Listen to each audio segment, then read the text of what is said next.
দীর্ঘ টানাপোড়েনের পর নিজেদের হেফাজতে নিয়েছে সিবিআই শেখ শাহজাহানকে। অপরদিকে এজলাস ছেড়ে সরাসরি রাজনীতির ময়দানে আসছেন অভিজিৎ গঙ্গোপাধ্যায়। ঠিক তার অন্যদিকে তৃণমূলের বর্ষিয়ান নেতা তাপস রায়, তিনি যোগ দিয়েছেন বিজেপিতে। আমি সরাসরি আসবো, আমি জগন্নাথ বাবুর কাছে। আপনাকে স্বাগত জানাই সংবাদ কলকাতায়। ধন্যবাদ। আমার প্রথম প্রশ্ন আপনার কাছে খুব নির্দিষ্ট প্রশ্ন, খুব নির্দিষ্ট প্রশ্ন। মুকুটমণি অধিকারী, আপনার রানাঘাটের দক্ষিণে যিনি বিধায়ক ছিলেন, তিনি চলে গেলেন তৃণমূলে। সেখানে কোথাও আপনার মনে হচ্ছে যে এই যে মুকুটমণি অধিকারী যে চলে গেলেন দল ছেড়ে, তাতে কোথাও ফারাক পড়তে পারে বা কোথাও ঘাটতি হতে পারে? একদমই না। কারণ হচ্ছে ভারতীয় জনতা পার্টি নীতিনিষ্ঠ, আদর্শনিষ্ঠ দল। তার একটা দর্শন আছে। সেই দর্শনের বাইরে মুকুটমণি তো সামান্যতম একজন লিডার, একটা বিধায়ক মাত্র। তাও বিধায়ক রাজনৈতিক অভিজ্ঞতায় হয়েছে এমন নয়। ওটা যেভাবে আমাদের একজন ডাক্তার প্রার্থীপদ লোকসভায় পেয়েছিল, এনওসি পায়নি, সেই সহানুভূতির দৃষ্টিতে তাকে যাচাই হয়নি তার রাজনৈতিক ব্যাকগ্রাউন্ড এবং তার রাজনৈতিক অভিজ্ঞতা কতটা।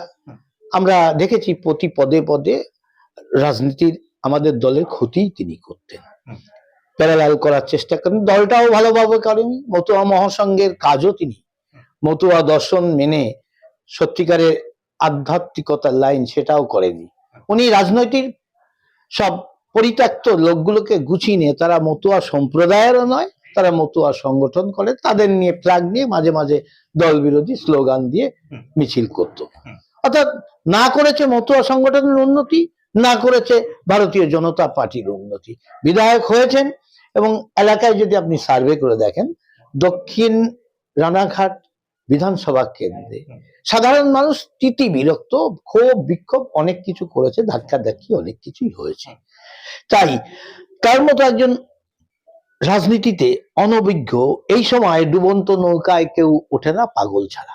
রাজনৈতিক কতটা অপরিপক্কতা, অর্থাৎ তিনি যে একজন অনভিজ্ঞ একজন রাজনৈতিক, তার অভিজ্ঞতাই নেই। সেই কারণে এই ডুবন্ত সময়ে গিয়ে যখন সন্দেশখালীর মতো ঘটনা ঘটছে, বিভিন্ন স্ক্যাম দুর্নীতি তাদের ধরা পড়ছে, সেই রকম একটি দলে গিয়ে ভারতীয় জনতা পার্টির মতো, যার বিরুদ্ধে সারা ভারতবর্ষের কোনো দল দাঁড়াতে পারছে না, আজকে মোদিজির জয় জয়কার ভারতবর্ষকে এগিয়ে নিয়ে যাচ্ছেন, সেই জায়গা থেকে অনভিজ্ঞ লোক না হলে কেউ তৃণমূলের মতো একজন একটা পচা চোর ছেচরদের দলে পরিণত হয়েছে, সেখানে ঝাঁপ দেয়।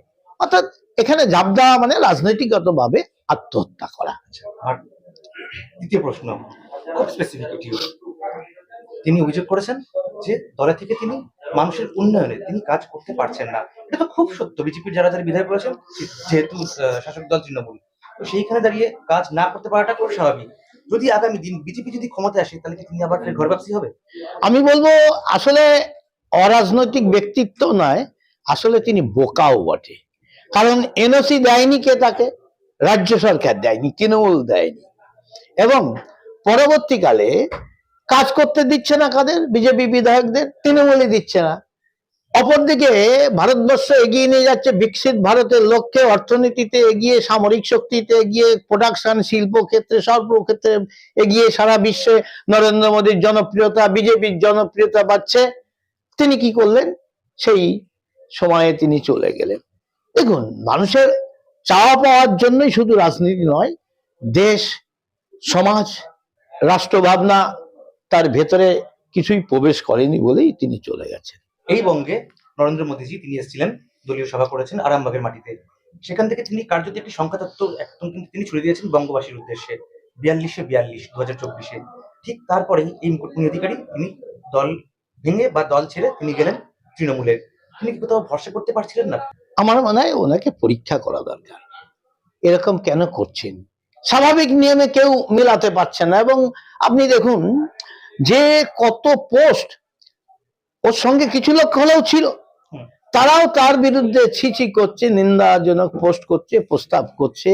খতিয়ে দেখলে এই যে আপনাদের সামনেই দেখলেন যে এবিভিপি এখানে তারা দলবল এসে যে আমাদের ব্যবহার করেছে, আমাদের সঙ্গে ধোঁকা দিয়েছে বলছে। অন্য পাড়ার যারা বিজেপি কর্মী তারা ওইখানে বাইরে এসে দাঁড়িয়ে আছে আমার সঙ্গে মেশার জন্য। তারা বলছে আমরা ভুলভাবে পরিচালিত হয়েছিলাম, আমরা কাজ করতে চাই। স্বাভাবিক কাজ, বিজেপি কাজ করবে। একদম। আমরা ব্যক্তি নির্ভর দল নয়, আদর্শনিষ্ঠ দল। তাই ব্যক্তি যদি কখনো বিরোধ করে চলেও যায় তার কোনো দাম থাকে না। নতুন দল করলেও আমরা দেখেছি সর্বভারতীয় ক্ষেত্রে সারা জনপ্রিয় সবচাইতে হুম। যিনি আসলে লক্ষ লক্ষ লোক সমাবেশ হতো, তিনিও দলের বাইরে গিয়ে বিজেপিকে কিচ্ছু করতে পারেননি। তাই মুকুটমণি চলে গেছে, এর জন্য আমাদের আফসোস না। আমরা দেখেছি জনমতামত দেখছি সর্বত্র একই কথা। তৃণমূল লোকে বলছে যে আপনার ভোট আরো বাড়বে 1 লাখ কমসে কম। অর্থাৎ যে ব্যবধান আমরা টার্গেট করেছিলাম সেই ব্যবধানের চাইতে আরো 1 লাখ ব্যবধান বাড়বে মুকুটমণি তৃণমূলে জয়েন করা। তৃণমূলের লোক ওর আচরণ, কীর্তিকলাপ, যেভাবে ব্যক্তিগত জীবনেও তিনি যে অন্যায়টা করেছেন, সামাজিক জীবনেও অন্যায় করলেন, রাজনৈতিক জীবনেও অন্যায় করলেন, এই অন্যায়টা কেউই মেনে নিতে পারছে না। তাই তৃণমূলের লোকেরাই দেখা যাবে তাকে সাপোর্ট করবে না। তিনি যদি প্রার্থী হয় নিশ্চিতভাবে আমার আরো কম করে 1 লক্ষ ব্যবধান আরো বাড়বে। আগামীকাল জনগঠন সভা রয়েছে তৃণমূলের, কি মনে হয় যে এতে কোথাও কি প্রভাব পড়তে পারে রাজনীতিতে, ভোট বাক্সে? তৃণমূল ছিন্নমূল হয়ে গেছে, বাংলার মানুষের কাছ থেকে যে বর্জ্য পদার্থ, তাই একটা চোরেদের দলে পরিণত হয়েছে। একে একে জেলে যাচ্ছে, তারা চোরদেরই মুখ করছে, বিভিন্ন অপকর্ম করলে সেই দলে স্থান হয়। তাই এ নিয়ে আমরা মাথা ঘামাচ্ছি না, এখানে তৃণমূল নিশ্চিন্ন হবে। শেখ শাহজাহান বলছে আমাকে দল থেকেই ফাঁসি দেওয়া হয়েছে। হতে পারে অন্তর্দ্বন্দ্ব, শেখ শাহজাহান দলেরই লোক বলছেন, আমি সেটাকে অস্বীকার কি করে করি। আমাদের এই বঙ্গে বারংবার নরেন্দ্র মোদীজি কিন্তু তিনি সভা করছেন, তিনি বলছেন কার্যত একটি সংখ্যা বেঁধে দিচ্ছেন যে 42-42। আপনার কি মনে হয়, আপনার যদি উল্টো দিকে যদি এই মুকুটমণি অধিকারী যদি তিনি প্রার্থী হন, তাহলে কি মনে হয় যে তার সঙ্গে ফাইট করাটা খুব ইজি বা খুব টাফ হয়ে যাবে? যদিও কিন্তু মতুয়া এখানে কিন্তু অধ্যুষিত এলাকা। খুবই সহজ হবে। মতুয়া সমাজ তাকে সাসপেন্ড করেছে, এটা মেনে নিতে পারছে না কেউ। এবং আমি তো বলছি, দেখুন, আমাকে যখন কিছুদিন আগে প্রিয়বন্ধু মিডিয়া বলে একটি মিডিয়া সার্ভে করেছিল, মিডিয়া, সোশ্যাল মিডিয়া যাদের ওই ইউটিউবে সার্ভে করেছিল, সেখানে আমার লাস্ট ভোট পার্সেন্টেজ 84 ছিল। আজকে দেখুন সার্ভে চলছে, পোল ওপেন জনতার মাঝে দেওয়া হয়েছে, আমাকে সাপোর্ট করছে 91% মানুষ। এবং অন্য কেউ দাঁড়ালে সেটা হতো মাত্র 9%। তাদের জনসমর্থন, অর্থাৎ জনসমর্থন আমার দিকে আছে এবং মানুষ এখানে ভালোবাসে। আমি সাধ্যাত্মিক চেষ্টা করেছি, 5 বছর ধরেই মানুষের মধ্যে আছি, মানুষের পাশে যাই। যেখানে সর্বত্র কতবার এসছি তার ঠিক ঠিকানা নেই, এই বাড়িতে আমি একাধিকবার এসছি। এই লোকসভা কেন্দ্রে আপনি তো বিগত 5 বছর ধরে আপনি এমপি আছেন এই লোকসভা কেন্দ্রেই। মানুষ কি বলছে? মানুষের আপনি মানুষের সঙ্গে আপনি মেশেন, আপনি মানুষের হয়ে আপনি সওয়াল করেন দিল্লিতে গিয়ে। মানুষ কি বলছে? আমরা কাকে চাই? সে তো চাইছে বলেই তো 91% সোশ্যাল মিডিয়ায় আমার সমর্থন, এটাই তো বলে যাচ্ছে। আমি এই বিধানসভার ক্ষেত্রে দেখুন, আজকে একটা মহাশ্মশান এই তামাম এলাকায় ছিল না। নবদ্বীপ কত দূর দূরান্তে যেত, সেখানে চূর্ণী নদীর তীরে শিব নিবাস মন্দিরের পাশে একটি মহাশ্মশান আমি 42 লক্ষ টাকা দিয়ে রেলের IRCTC থেকে CSR ফান্ড এনে নির্মাণ করছি। এবং এই বর্ডার, দু দেশের মধ্যে সম্পর্ক, বর্ডারটার অনুমোদন আমি করিয়েছি এবং সেখানে একটি রাস্তা সংযোগকারী 77 লক্ষ টাকা দিয়ে সেই রাস্তা আমি সংযোগকারী নির্মাণ করেছি এবং অন্য রাস্তাও পাশে দিয়ে ডবল রাস্তা করার ব্যবস্থা করছি। আগামী দিন এটা আজকে এই মধ্যবঙ্গের সবচাইতে গুরুত্বপূর্ণ অর্থনীতির উন্নত জায়গা তৈরি হবে এটা। তাই আমি সাংসদিক ক্ষেত্রে এবং এখান থেকে গেদে থেকে কৃষক রেল চালু করেছি এবং বর্তমানে কৃষক রেল তুলে দিলেও সমস্ত ভ্যান্ডার গুলোকে ডবল কৃষক ব্যবস্থা করেছি। তাই এটা একটা আমার সাফল্য বলতে পারেন। এটা বেশ কিছু জিনিস, সমস্ত 12 বগি ট্রেন চালু করার কৃতিত্ব আমার ইস্টার্ন রেলে।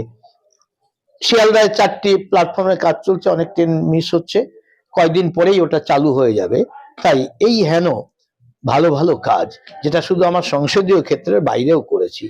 এই প্রতিবন্ধী মানুষকে আজকে শারীরিক ভাবে অক্ষম যারা 60 বছরের ঊর্ধ্বে, তাদেরও মন্ত্রীর কাছ থেকে স্পেশাল পারমিশন নিয়ে তাদের তাদের সাজ সরঞ্জাম যার যা প্রয়োজন আজকে বাতকুল্লায় চলছে শিবির, কালকে আরামঘাটা ময়ূরী লজে হবে। তাই 3বার করে তাদেরকে আমি দিতে পেরেছি। রোগীদের 5 কোটি টাকা আমি এনে দিতে পেরেছি দুরারোগ্য ব্যাধির জন্য, ক্যান্সার থেকে open heart surgery, kidney transfer, liver transfer, এইরকম ক্ষেত্রে আমি 5 লক্ষ টাকা পর্যন্ত সর্বোচ্চ পেয়েছে এক একজন। তাই এই সহযোগিতা এবং করতে পেরেছি, মানুষের মধ্যে থাকি, মানুষের সঙ্গে আছি, তার জন্য মানুষও আমাকে ভালোবাসে, মানুষের সঙ্গে থাকি, এটাই বড় পাওনা। ভারতবর্ষের পশ্চিম প্রান্তের একজন মানুষ, প্রথম রাজনৈতিক ব্যক্তিত্ব যাকে আমি চরম শ্রদ্ধা করি, নরেন্দ্র দামোদর মোদী 2014 সালে এই বাঙালি উদ্বাস্তু যারা সবচেয়ে স্বাধীনতা সংগ্রামে তাদের অবদান, তাই তিনি বলেছিলেন সমস্ত উদ্বাস্তুদের আমি নাগরিকত্ব দেব। তারপর পার্লামেন্টে বিল এনেছিলেন, কিন্তু বিরোধী দলেরা সবাই মিলে ওটাকে আটকে রেখেছিল। 19 আমি পার্লামেন্টে গিয়ে প্রথম যেদিনকে লটারিতে বলার সুযোগ পেয়েছি 0 আওয়ারে, সেদিনকে আমি প্রথম প্রশ্নটা উপস্থাপন করেছি নিঃশর্ত নাগরিকত্ব। আপনারা জানেন যে রাম মন্দির আমরা করব বলেছিলাম, সবাই ব্যঙ্গ করতো করবে না, এটা ভোট ব্যাংক ভোট ব্যাংক, কিন্তু মোদিজি রক্তপাতহীন ভাবে করলেন। 370 ধারা বলে কোনো মতেই সম্ভব না, রক্ত গঙ্গা ভারতবর্ষে বয়ে যাবে। আমরা দেখলাম 370 ধারা হলো, একটি সংঘাত হলো না, কিচ্ছু হলো না, সুন্দরভাবে আমাদের স্বরাষ্ট্রমন্ত্রী ওটাকে পাশ করাতে সাহায্য করলেন, শান্তি স্থাপন করলেন কাশ্মীরে, এখন উন্নয়ন হচ্ছে। তাই নাগরিকত্ব চালু করব যথাসময়ে, যখন কোনো মারামারি, কারো বাড়ি জ্বালানো হবে না, সরকারি সম্পদ জ্বালানো হবে না, সেই রকম বাতাবরণ নির্মাণ করেই হবে, খুব তাড়াতাড়ি হবে, অপেক্ষা করুন। আর দিলে আমরাই দেব, বিরোধিতা করলে তৃণমূলই করবে।